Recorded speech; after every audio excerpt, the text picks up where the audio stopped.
And a very pleasant good evening, ladies and gentlemen, and welcome to another edition of Tornado Talk. Glad you're able to join us for this Tornado Talk, where we're going to be talking all things Brevard College Tornado Athletics. Have some exciting guests from softball as well as baseball coming on the show. And to catch you up, what's been going on around Brevard College, let's start with some news just from earlier today. Brevard College women's tennis with a big 7-0 win over Meredith.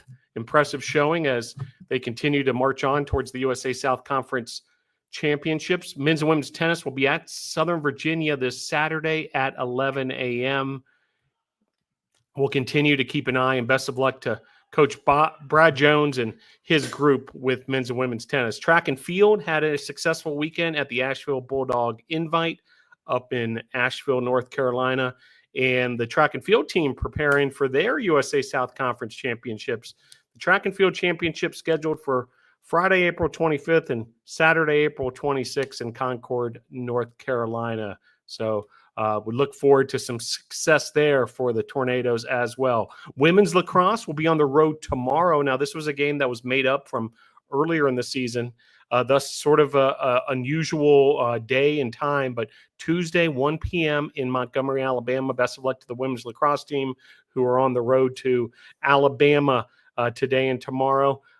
Tomorrow, 1 o'clock Eastern, we get started with women's lacrosse in Alabama. Then men's lacrosse will be at home for the final time this season this Friday, 1 o'clock at Islamel Family Field if you want to check that out.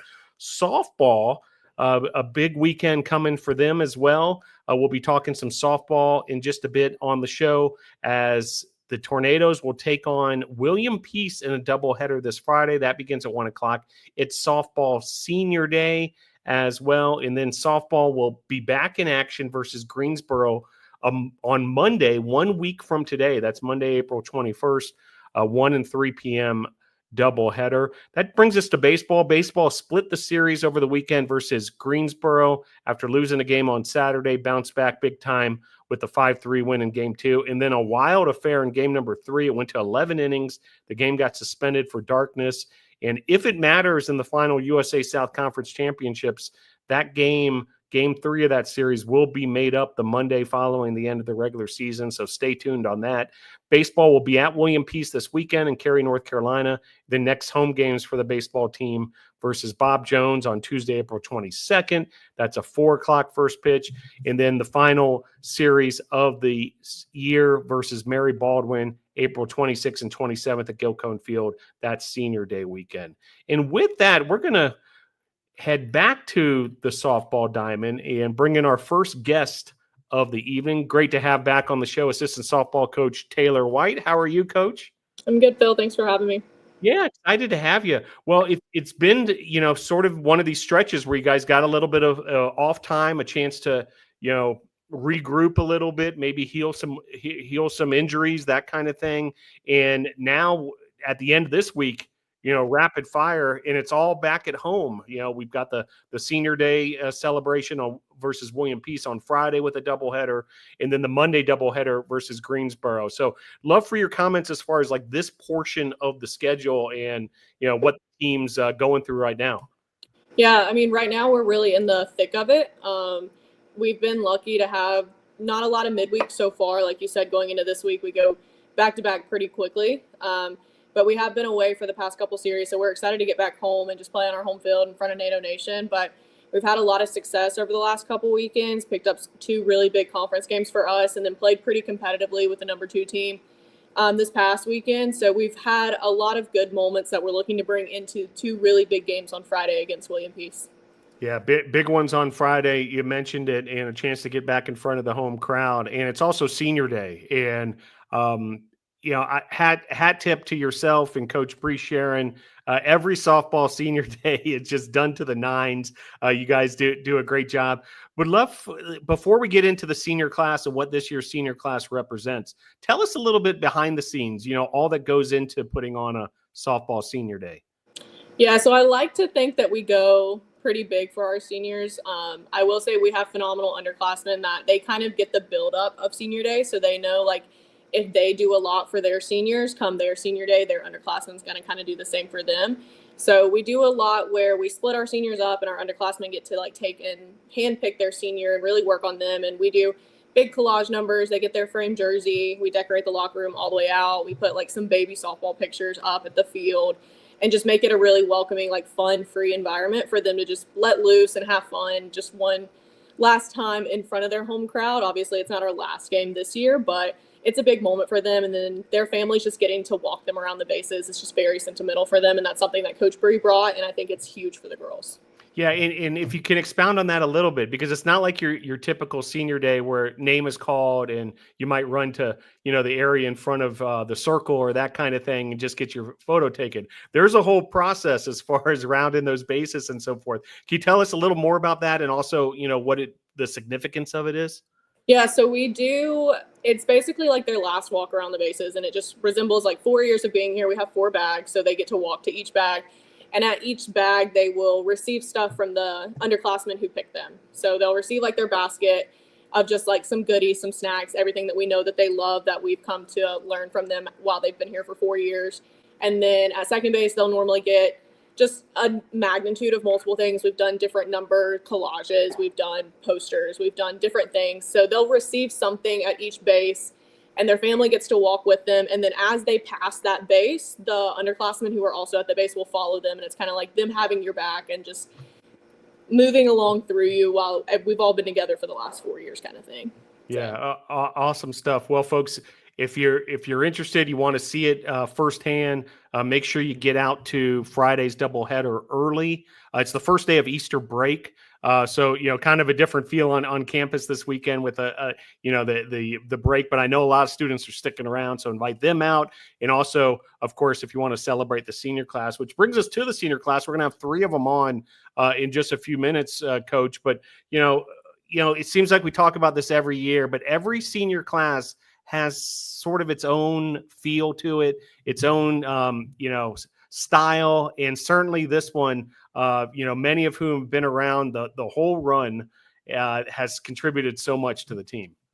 Yeah, so this one's special for especially the 3 of us as coaching staff. It's special in different ways. So obviously for me and Coach Emily, we got to play with the senior class. So they were freshmen when we were seniors, and Coach Emily was a super senior. So we have a different perspective on them. We have a lot of like very unique memories that most coaches and their players don't get to have, because we had that 1 year where we were teammates and we got to do a lot of stuff on the field, off the field, that kind of stuff. And then for Coach Bree, I know it's a special moment for her too, because this is her first 4-year class here at Brevard. So she got to see them all the way through, and she got to go through their freshman year, and they got to go through all of the ups and the downs to get to their senior year. And I know that their loyalty to our program is what is going to be the stepping stone for this program. And like, you don't find that too much nowadays. So like the fact that they all stuck it out and they went through the rough times that we had last year wasn't a great year for the NATOs, but they stuck through it, and they've been phenomenal seniors for us. And we're so thankful for that.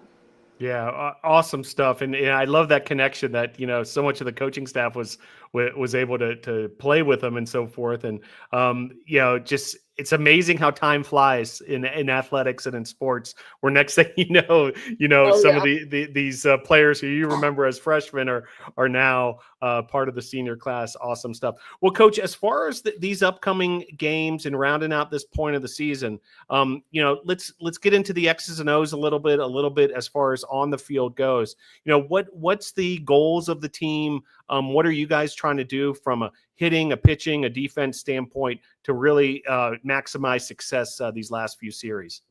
Yeah, right now we are dialing in on William Peace. Friday's games are going to be huge for us, based on standings, based on like competition levels and stuff. It's going to be a really competitive game. So I do encourage everybody, if you're around, to come hang out and watch. It's going to be good softball.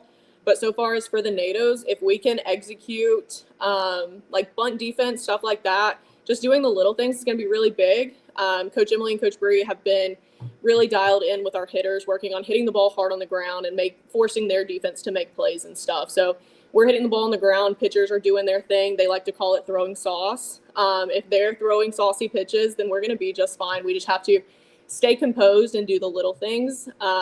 We've seen a lot of personality come out of our team in the last, I would say, 3 series. And I think because that personality is finally starting to come out, we're starting to hit a little bit of a climb, which is a good thing for us, and it's the perfect time for us to peak at this point in our season. All right. You made it easy on me as far as a follow-up goes. I need to hear more about throwing sauce, exactly what that entails. Yeah, so that actually comes from somebody I played with, Caitlin Farmer. If you all remember her, she used to always say that she was saucy. Her pitches were saucy, and that basically just means the pitches are moving. They're doing what they're supposed to do. They're breaking. So we kind of just carried that over, and it's just been a thing. Every year, somebody new picks it up, and they carry on the Farmer legacy is what we call it. So as long as they're throwing sauce, we're good to go. And they get to pick their sauce of the day, depending on what they are feeling. So we have Chick-fil-A sauce, we have Zach sauce, we have Buffalo, we have all different kinds of sauces going around, and it's a thing every day during pregame. I love it. Yeah. Something to keep your eye out even further, whether the pitching staff for the Tornadoes is throwing sauce. Awesome stuff. Coach, are you able to stick around with us a couple more minutes? We've got 3 of those seniors waiting patiently backstage. We'd love to invite them into the show. For sure. All right. Well, here they are. Val Sorrell. Yeah, all in one spot, maximizing the studio space in there. Val Sorrell, Gabby Hooper, Lauren Mann joining the program. Coach, introduce NATO Nation to these 3 NATOs and exactly what they've meant to the program. Oh boy. These 3, I have had the pleasure of, like I said, being their teammate and also being their coach. And the growth that I've seen from all 3 of them is impeccable. Not only on the softball field, but also just maturity on the field, off the field, the way that they've encompassed different leadership roles, whether it's on the field or off the field. Like I said, they've done a great job. And like I said earlier, they're going to be the stepping stone and like the concrete starting point for this program. And on our way up, they kind of set the tone, set the table. And again, their loyalty to this program has been impactful in more ways than what we can say, because it's hard to find kids who are going to stick with you through the ups and the downs, and they have done just that, and they've done it with grace, and they've done it incredibly. And I couldn't have asked for a better senior class. They made it super easy on me and Coach Emily during our transition from players to coach. That was also a big roadblock for us, and so I was happy to do that with them. All right. Awesome stuff. Hey, before we let Coach go, and before we get into the interview and getting to know these 3 seniors, I want to give each of the 3 seniors a chance to kind of give it back to Coach White here and, let her know what she's meant to you guys, the senior class, and the program. Val, you want to kick us off? Yeah, for sure. Coach Taylor, she's the person you can be upfront with, and she will help you with any problem on or off the field. She's such a good supportive coach, whether you know she's supporting you or not. Well done. Gabby? Yeah, for sure. The transition was definitely different going from playing to coaching, but I think that her and Emily both took that on really well, and I appreciate that a lot. Just making that easy for us, and hopefully we made it easy for them too. Depends on the day, but yes. Yeah. All right, Lauren, take us home. Yeah, basically what Gabby and Val said about Coach Taylor, and just thank you for everything that you've done for all of us, and we appreciate it. All right, well said. Big thanks to Coach Taylor White, Coach Emily White, Coach Bree Sharon. Really great job all the way through, continuing to build the BC softball program. I know you're not done yet with this season, so I don't want to get ahead of ourselves. But, these senior day weeks, it's our chance to really, celebrate kind of the big picture as well. So thanks again, Coach. We'll see you Friday at the BC softball field. Thanks, Phil. All right, there she goes. And as she was able to get us started with these 3 seniors, Val Sorrell joining the show. How are you, Val? Great. How are you, Phil? Doing great. Great to have you all along. Gabby Hooper back on the program. How are you, Gabby? I'm good. How are you? Doing great. And Lauren Mann, great to have you along as well. How's everything going, Lauren? Good. How's everything? Everything's great. Yeah, appreciate y'all. Well, let's talk about this senior deal first. And Lauren, we'll start with you this time around. Have you had the chance to sort of sit back and reflect a little bit and contemplate that, hey, it's actually here. This is our senior day coming. And what are some of those thoughts, emotions, feelings that have come up? It's been crazy. I've had mixed emotions about it. I've been happy. I've been sad. But I'm definitely ready to go on to the next chapter of my life. Very good. Gabby, have you had a chance to think about, the significance of senior day and the fact that, graduation's around the corner as well? What are your thoughts? Yeah, it's definitely a bittersweet feeling. It's hard to believe that these past 4 years have went by so quickly. But as Lauren said, as fun as it's been, I am ready to get on to the next chapter and see what that has in store for me too. Val, anything to add to that? Like Gabby said, bittersweet. I'm excited to see what life has in store for the three of us. And I feel like we were just in Beam last year. Very good. Yeah, the time flies. People talk about that all the time. It's like kind of a cliche on college campuses, but boy, is it true. No doubt. Well, let's talk some softball as well. And Val, what's the mentality of the team this week? Obviously, 2 big home doubleheaders coming up, some big opportunities to really finish strong. What's the mentality? What's the chatter amongst the team as far as heading into this week? Aside from senior day, we're going into this weekend, having each other's back. Whenever we struggle in the field or at the plate, we always say pull together. We're strongest whenever we pull together. So that's really our mentality, having each other's back, supporting one another, no matter what, no matter where you are in the dugout, on the field, just really being there for each other. Yeah, it makes a lot of sense. Gabby? Thoughts on this week ahead from a softball perspective, and what the focus is for the team? Yeah, so this weekend is big for us. We play William Peace, as you know. William Peace is ranked pretty low, and so after getting those 2 wins against Southern Virginia and Mary Baldwin, that's kind of given us the confidence going into this Friday, and taking 2 from William Peace would be huge. So we're just focused on 1 game at a time and going from there, and hopefully getting at least 1, hopefully 2 dubs this weekend.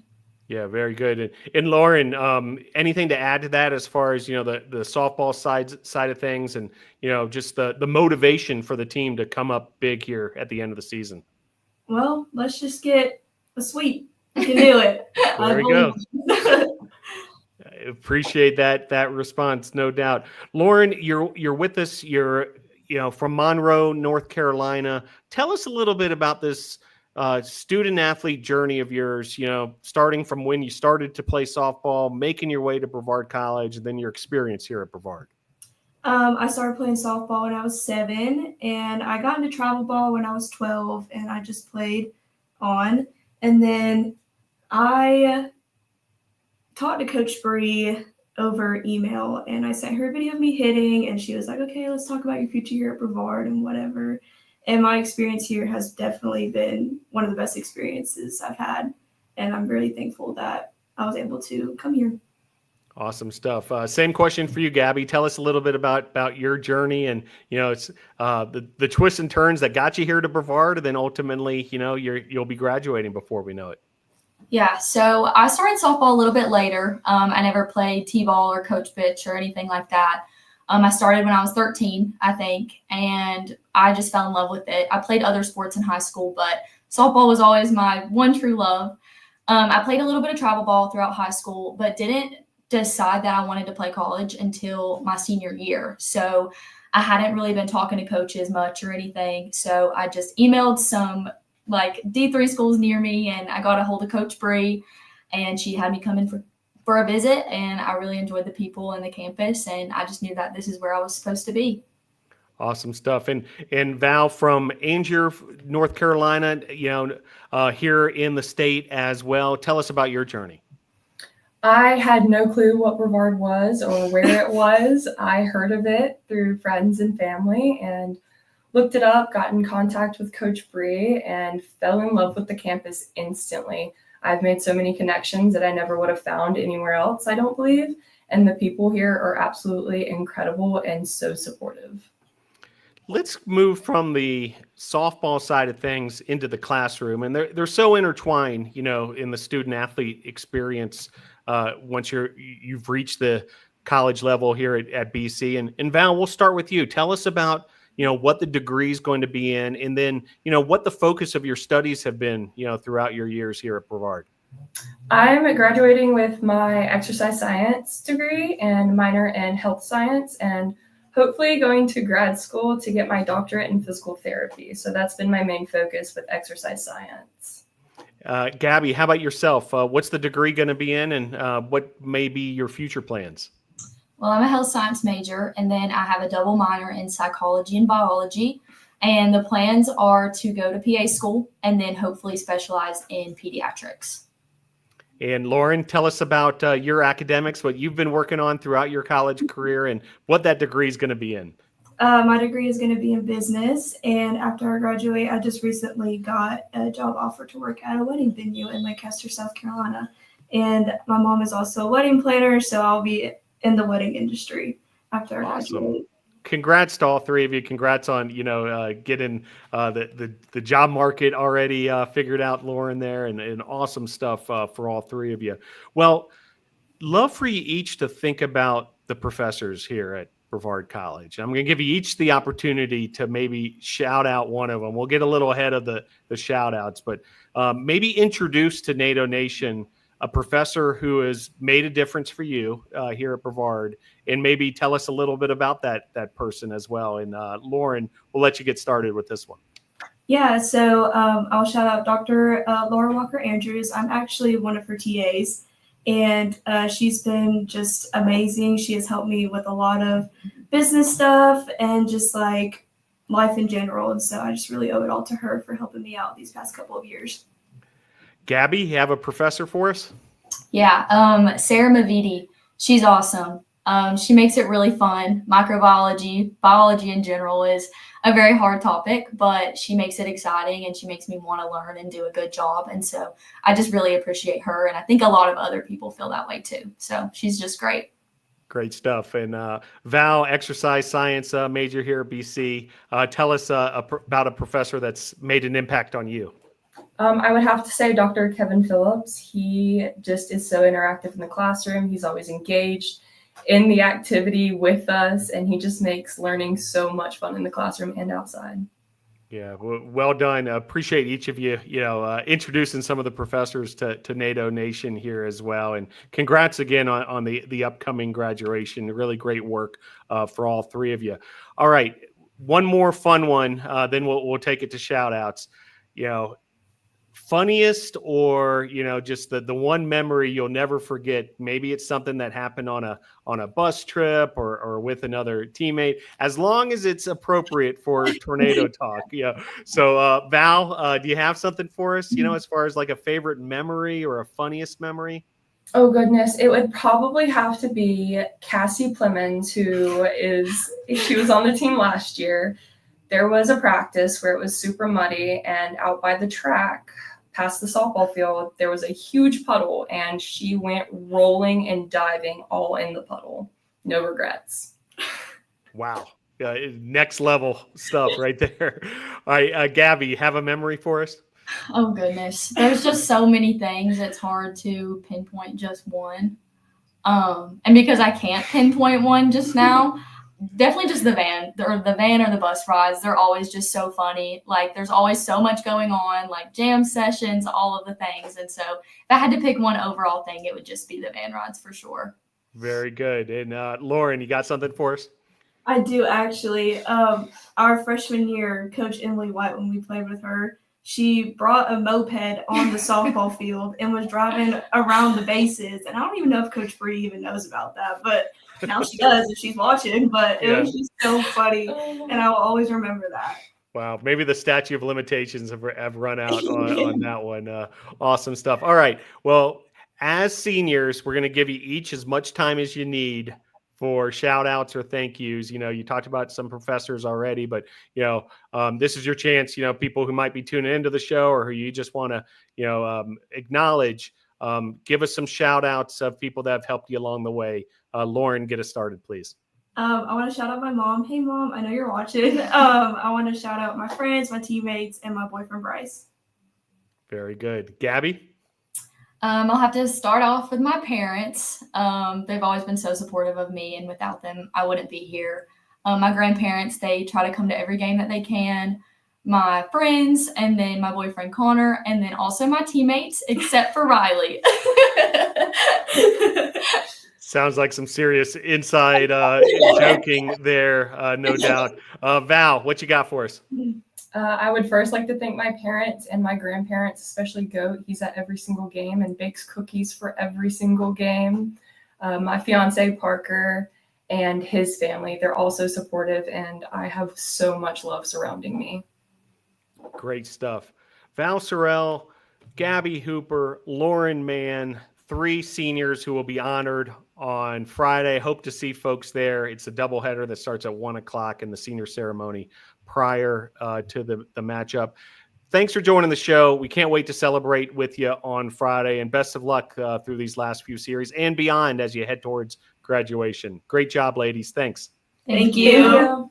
All right, we're going to switch gears and head to the baseball diamond after a wild weekend, a wild day yesterday, and joined now by interim head coach Vinny Carone. Good to have you with us once again, Coach. How are you? Good, Phil. How you doing? Doing great. And Coach Cam Cook with us as well. How are you, Coach? Doing good. How you doing? Yeah, doing great. Well, this is one of those weekends that, part of you is like, I'm sure shaking your head, what just happened, but also there's a sigh of relief that, able to split the series and so forth. You couldn't predict how it all went down, but have you had the chance, Coach Carone, now that, we're 24 hours removed from when that third game was called for darkness about 24 hours ago with a tie score in the 11th inning, what this weekend meant for the program and also just how that all went down? Yeah, obviously kind of a whirlwind and a tale of 2 different days. Day 1 on Saturday was brutal. Just kind of got our teeth kicked in for 7 innings. And then game 2, he came out and responded really well.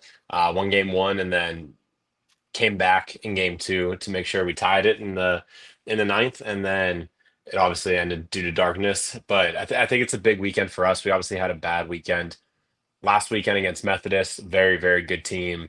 Pitched very well. I think their offense kind of shocked us a little bit, and they were just hot last weekend. And then we start game 1 this weekend kind of in the same fashion we ended last weekend in, which just not being able to get outs. Every ball that the other team hit seemed to fall in. And I think having that wake up call on Saturday allowed us to, I think will hopefully be a jump start for the rest of the season. And we can use that to kind of catapult us towards this last 6 or so games to finish off the season. Coach Cam Cook with us as well. And yeah, big time bounce back after that Saturday game, Coach. What were some of the things you saw, from the roster as far as a change of mentality, a perseverance, whatever it took, to come away victorious come Sunday after what went down Saturday? Yeah, it definitely took a whole switch of gears coming out of Saturday. And I was really impressed with some of our older players and a couple of our young guys who came in, even though it was a huge deficit in the first game, and came back the next day and was ready to play like that game never happened. And that was kind of our message going forward is we're going to talk about it and then we're going to flush it and we're going to go back to being us. And that was a great thing to see heading into hopefully playoffs and these last few games that we have for the regular season. If we can get a little more maybe into the micro of Sunday, Coach Carone, and that first game of the series, the Tornadoes really took care of business, jumped on Greensboro early on and able to come away with the win. What'd you see as really the keys on the field for that game 2 victory of the series? Yeah, I think really it was one of the more complete games I think we played all year. Greensboro can really, really hit the ball, and Aaron coming out in his first career start and just going right at them after they just put up 21 runs is really hard to do. But he showed no fear, which is typical of the Burchett boys. They're just going to go out and compete and put it all out there. And that first inning, him going out there and having a quick 3-up, 3-down inning, I think we maybe didn't have a single one of those on Saturday. It was big for our confidence, and then the offense coming out and putting up a quick, I think 3 runs in the first inning was really big, just to kind of give us the confidence, okay, we're here, we can do this. And then it was rolling from there. I think the defense throughout the day was phenomenal. And Davis Bryson's a guy who doesn't get mentioned a lot. He's kind of been a role player for a lot of his career here. He stepped in and played third base with Frankie injured, not being able to really throw. And that was huge for us to just have solid defense when guys are a little bit out of position. And I think David Spryson is the one who kind of completes that rotation and allows us to have that flexibility. So that way the big names like Frankie and Kale can stay in the lineup. So I think just fully complete. Burchett, Weathers, Fish throwing really, really well, offense doing enough, and then that great defense behind them, because Greensboro is going to put the ball and play hard a lot, and you're going to have to play good defense if you want a good result. And then game 2, we'll let Coach Cook sort of piece that one together for us. A back and forth affair. Then the comeback to make it 7-7, send us into extras and so forth. Can you break down what the Tornadoes did well in that one to make sure you were able to force extra innings, then end up with that tie score with the darkness called after 11 innings? Yeah, we definitely had to face a little more adversity in that third game coming back. And we say these star guys every time, like, it doesn't matter first inning or ninth inning, we're going to go out and put as many runs on the board as we can. That's how confident we are in our offense, and how confident we are in our defense to go put up a 0 in that next inning. That's what we try to pride ourselves on, is no matter what part of the game is, like, what we're going to do in that next inning is going to be great. Because that's how good we are, how good we think we are, and how good we can play when we're in our game. Yeah, makes a lot of sense. Well, Coach, once you end up with a tied score after 11 innings, I'm sure there's a kind of that weird feeling, like, man, I wish we could finish this off, but because of travel schedules and all these things, what is going to happen here? And I'd love for you to sort of reiterate, what I'm saying is that this game will only be made up if it affects the USA South Conference standings at the end of the regular season. Then there would be a game played on Monday, resuming from this spot where it left off. Is there anything to add as far as that scenario and how that has all worked itself out? And ultimately, there is a chance that this game could continue on. If not, it'll just result in a tie if it doesn't affect the standings. It's a little bit of a developing story. Today I had multiple phone calls, one with the Greensboro coach, one with athletic directors, and there's potential that gets made up sooner. My understanding of it originally was we played on that Monday. I think odds are it'll be important for somebody's seeding down the road. It's tight race, obviously, just throughout the conference picture going into the playoffs. Last I heard, there was a good chance we end up making it up in a midweek, even before the end of the season. But historically, the game usually is made up on that Monday following the last conference series and before the first playoff series. Makes sense. Well, we'll continue to keep an eye on that if it indeed needs to get played and so forth, and what that scenario might look like. Well, no rest for the weary, because you right back to work and getting ready for what's next, as the Greensboro series. At least for the most part, unless part of it gets made up, in the rear view mirror. But we march on now, and a trip to Cary, North Carolina at William Peace.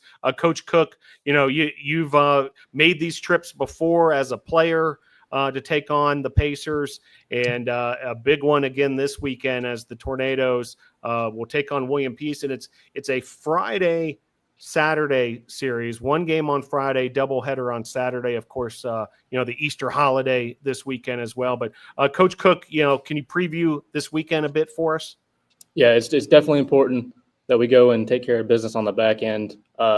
William Peace, as the conference standings, is kind of towards the bottom, but we can't take that for granted, because every team in our conference can come in and win a game at any point. I mean, you can see that looking throughout the games and results for every team that's played. So we really got to go in and play our game no matter who we play, and really take care of business here. Yeah, good stuff. Coach Carone, big series this weekend against William Peace, a non-conference game against Bob Jones on Tuesday, April 22nd, and then the final regular season series versus Mary Baldwin, beginning with William Peace and through the rest of the season. What's the messaging to the team, and what are the things that need to happen for us to find success? The messaging is really just to continue on what we did on Sunday, coming out with energy, coming out with something to prove as well. I think at times we've gotten a little lackadaisical and just kind of expect things to happen, and that obviously never bodes well in a competitive sport. So making sure we're coming out every single game and playing with intensity, being the aggressor in the situation, being on attack mode from the first pitch, and knowing that we have an opportunity to still win the conference if things go our way. But definitely have an opportunity to host a playoff game, which is always the goal, and then take care of business in the playoffs. We definitely want to be at home. We play a lot better at Gilcone Field. People don't want to travel all this way to come play us in the mountains, and so it's big for us and gives us a huge advantage in the postseason if we can take care of business down this final stretch. That way, we can host a playoff game at Gilcone Field. Yeah, but certainly a goal of this team and within reach as the team will play at William Peace this weekend, games on Friday and Saturday versus Bob Jones, a midweek game on Tuesday, April the 22nd, and then the home finale versus Mary Baldwin, which will include Senior Day on Saturday and Sunday, the 26th and 27th. All right, coaches, can you stick around just a few moments longer? We've got two student athletes who've been waiting patiently backstage. Looking forward to conversation with these two. Luke Morton, Matthew Evans have arrived. Coach Carone, we'll let you tell us about Luke Morton. Let NATO Nation, a lot of folks know all about Luke already, with his career here at Brevard College. But tell us even more about Luke Morton, what he's all about. Yeah, so Morty's one of our captains. He's been a captain for a couple of years. Last year he played shortstop for us. He played second base this year. He's had a tough season, and he's battled injury after injury. His hamstring just hasn't been able to get healthy. When he's been in there, he's been a huge piece for us, and he really completes our lineup. This weekend, the cat's here. Pops wants to say hi to Morty too, but he's been battling this hamstring injury. We've been trying to get him back as much as we can. He's able to hit, not exactly able to run as well as he would like, which is a big part of his game. But the reason he's on here today is this weekend we needed a pinch hit in a big situation to tie the baseball game, and Morty came up with 2 outs and runners in scoring position and got down to 2 strikes pretty quick, but then delivered and laced the line drive up the middle to keep that game going, which is huge for us. And I went to him in the dugout when that inning started, knowing that we had like a underclassman kind of in that spot, and it'd be a potential pitch hit to either tie the game or win the game. And I walked up to him and I said, "You want to walk this thing off?" And he goes, "Yeah." And we throw him out there and didn't get the chance to walk it off, unfortunately, because we didn't have the winning run in scoring position. But still just a huge clutch moment. It's really tough to sit on the bench for a whole weekend and kind of go through what he's been through. But every time he gets out there, he just performs at such a high level, and has overcome so much adversity. So it's a great story, and it's not shocking when you know Luke Morton that he's able to overcome those obstacles. Awesome stuff. Appreciate you sharing that from your perspective, Coach. All right, Coach Cook, we're going to let you introduce our pitcher in the building here, Matthew Evans. Yeah, there's a lot you can say about Matt. I think the biggest thing that I can say is he's fiery. He's a competitor. He's going to want the ball every chance he can get it. Coming into this year, we kind of booked him as a 1-inning guy, and he's proven time and time again that he can come in and do it for multiple innings and give us his best stuff for longer than we assumed. And that's great coming from for a good pitching staff for a 1-inning guy to be a longer guy than we expected. Kind of started off rough at the beginning of the year, had some unfortunate events happen, but he's really come in and been a dude for us here late in the season when you need it. And we've been grateful for his performances throughout the year. And we're looking forward to him continue to do it for the rest of this year and on to next year. Awesome stuff. All right, coaches, really appreciate you making some time for us. I know that was a very long day yesterday. Whenever, the word darkness comes into the score sheet, it's been a long one, but appreciate you making some time for us here on Tornado Talk. Best of luck this weekend with the trip to Cary, North Carolina. Yes, sir. Thanks, Phil. Appreciate it, Phil. All right, there they go. Well, great to have these two on board, Luke Morton, Matthew Evans. Great to have you guys on the show. Luke, how you doing today? Good, Phil. How are you? Doing great. Matt, how are you doing this evening? Never better. Excellent. Great stuff. Well, Luke, let's start with you. Coach kind of mapped it out a little bit as far as, what the weekend was like, and ultimately that opportunity to pinch hit. But would love, to tell us even more from your perspective, what these last few weeks have been like for you, which, I know have been difficult, but at the same time, this opportunity that you got on Sunday. For me personally, these weekends have been awful, So out there watching my guys get swept by Methodist is heartbreaking. And then seeing that game on Saturday against Greensboro it's terrible sitting there watching, knowing you can't do anything about it because you're hurt. But when Vinny gave me the opportunity in game 3, I knew I had to come up and deliver. He told me right when the 9th inning started, honestly, the bottom of the 9th. And I was just sitting in the dugout, I was mentally preparing, slowing down my heart rate, and then got the job done. Amazing stuff. Matt, would love to hear from your perspective. This was a Sunday unlike any other. It's just a wild day altogether. Tornado's able to secure the split in the series with that first win of the day, and then the second win of the day ends up tied after 11 innings. Take it through us from your perspective.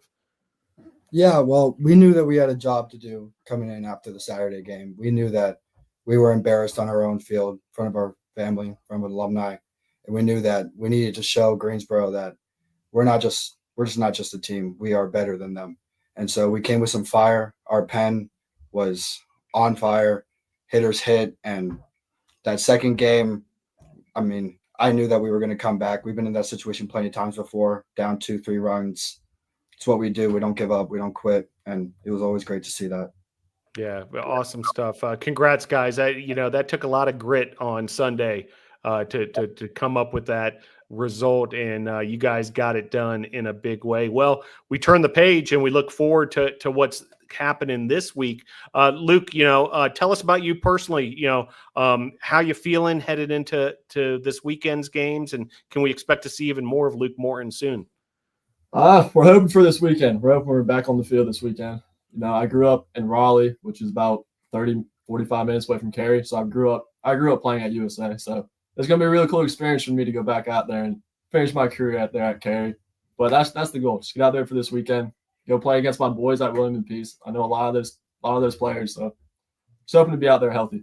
Well, one quick follow-up on that, Luke. You mentioned you had played a bunch of the USA Baseball Complex, and folks might not realize that that's where these games are being played, and it's really a cool opportunity, for college baseball to get to be played at a complex like that. Can you tell us a little bit about the facility there and what's it like to be a player, to have that opportunity to play there? It's the best place to play baseball, to be honest. The fields are pristine. You got the nice sun in the background. The walls are perfect. Like, everything's perfect there, except for my sophomore year. We found one little fluke. There was a hole in the batting cage. I drilled Blake Burchett, had him out for the rest of the season. But other than that, the facility's great. Top of the line, best of the best.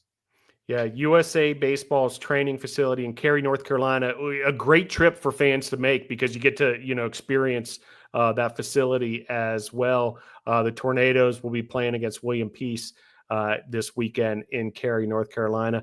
All right, Matt, tell us from the pitching perspective, both yourself and also the pitching staff, what's the week looking like ahead, and, what are the objectives heading into this weekend? Just think about what we did right.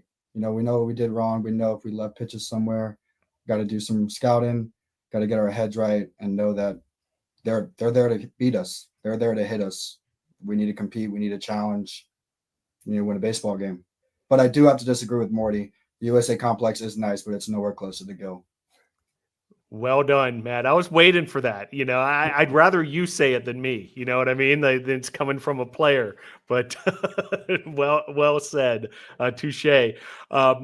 Luke, you mentioned you're from that, Raleigh, Durham, Cary area, from Wake Forest, North Carolina, to be specific. Tell us a little bit about your upbringing as a ball player in that part of the country. I started playing Little League up at North Wake, which is a little facility in Raleigh, North Carolina, and grew up around there. Went to Heritage, played ball there, and then ended up here. And Matthew Evans from Yulee, Florida, which is right outside of Jacksonville. Same question for you, Matt. Tell us a little bit about what it was like to play baseball in that part of the country, and also kind of how it evolved for you. A lot hotter. It's a lot hotter playing down in Florida. A lot more humidity. It's nice to get the breeze and the mountain air, during a baseball game up here. A lot better. And Matt, I'd be remiss if I didn't mention, there's a piece of trivia that I love to talk about on the broadcast, which is the famous alum of your high school in Yulee. Care to share that? And, you tell us a little bit even more about sort of like the legend that is of Yulee. Yes.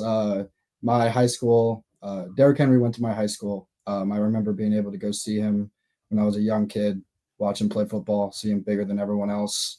And it's always been cool. He's thrown out a couple of first pitches at our high school games. He's always in the bleachers. You look at him and you know who he is, but from the naked eye, he'd just be a regular guy, just enjoying some baseball. Good guy. Awesome stuff. Appreciate you sharing that with us. Derrick Henry, future Hall of Famer, no doubt, or running back in the NFL, putting up all sorts of big numbers, and kind of cool that you roam those same halls. Also Hayden Domingo from the men's soccer team, also an alum. So we got that whole connection going with Yulee. Luke, you'll be graduating before we know it. Senior year. Tell us a little bit about academically what you've been working on, what the degree is going to be in, and what are your future plans beyond Brevard College? So I have a major in business and organizational leadership with minors in history and coaching. After college, really haven't figured it out too much yet. I know I want to use my degree somehow. I'll probably go into sales, get going that way, and hopefully be a realtor in the next couple of years, but see what happens. Very good. Junior year for Matt Evans. Tell us what you've been working on in the classroom, Matt. Well, I'm a health science and bio major and a music minor. Junior year's definitely been challenging. I got the MCAT coming up this summer to get into med school, so I'll be excited for a senior year schedule. And real quick, Matt, the music minor, is there an instrument that you play? Tell us a little more. I do. I play a couple of instruments. Primarily, I play alto saxophone for the wind ensemble here, and a couple of different orchestras and bands around the area. It's pretty difficult to be able to mediate between the two, baseball and music, but we get the job done, and they're very supportive of me and the music program. They've come to some of my concerts. It's always a great time.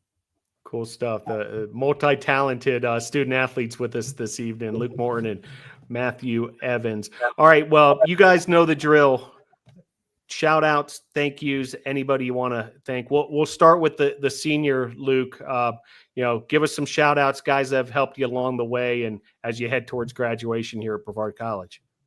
First and foremost, got to shout out the man above. Without him, none of this is possible. I want to shout out my family as well. Without their support, would not be here. And shout out my girlfriend, Brett. Matt, you got shout outs for us? Yeah, I would love to shout out my parents, my mom and dad. They fly up from Florida every time just to see me. So it's awesome. Thank my friends. Special shout out to Frankie Vasquez. He really helps me control my pitches and my spots and locations. That's about it. Great stuff. Luke Morton and Matt Evans, two outstanding members of the Brevard College baseball team. Best of luck. We've got this big stretch coming up. There's 7 more regular season games, and we're heading into USA South Conference play. Can't wait to see what the rest of the season has in store for us. Best of luck the rest of the way, gentlemen. Thanks for joining the show. Thank you, Phil. Thanks, Phil. All right, there they go. And that winds up another edition of Tornado Talk. There won't be a show next week due to that softball double header, but we'll be back again in a couple of weeks. Big thanks to Sports Information Director Joseph Marvin for all that he does behind the scenes and helping us with some production assistance tonight, James Laycock and KJ Henderson. Have a great week. Go Tornadoes.